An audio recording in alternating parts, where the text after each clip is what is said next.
جماعت اسلامی تحصیل پھالیہ کے زیراہتمام مہنگائی کے خلاف احتجاجی مظاہرہ کیا گیا، جس میں عوام کی کثیر تعداد نے شرکت کی۔ مظاہرے کی قیادت عبدالرؤف ایڈوکیٹ امید حلقہ پی 66 نے کی۔ مزید تفصیلات جانتے ہیں پھالیہ سے رانا مدثر شبیر کی اس رپورٹ میں۔ جماعت اسلامی تحصیل پھالیہ کے زیراہتمام پھالیہ میں مہنگائی اور بے روزگاری کے خلاف احتجاجی مظاہرہ کیا گیا، جس میں لوگوں کی کثیر تعداد نے شرکت کی۔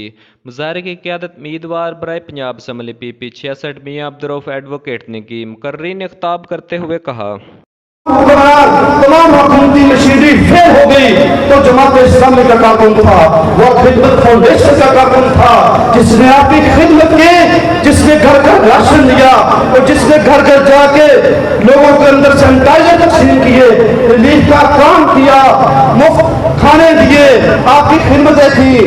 ایسا مخلص کارکن، ایسی مخلص جواب، میرے دوستوں میرے بھائیوں، پھالیہ شہر کے لوگوں، یہ آپ کے لیے اللہ کی نعمت ہے۔ اور ان آئے انکم محتملوں کی ساتھ لگا لو کہ 3-4 دن پہلے امیر جماعت اسلامی سراج الحق کے ساتھ آپ نے اس عوام کو دھوکہ دینے میں کوئی کمی نہیں کی۔ آج 3 سے 4 سال ہونے والے آپ کی حکومت کو آپ نے کہا تھا کہ 3 ماہ کے اندر میں آپ کو نوکریاں دوں گا، میں اپنے ملک کا نظام چینج کر دوں گا، میں تبدیلی لاؤں گا۔ کہاں ہے وہ تبدیلی؟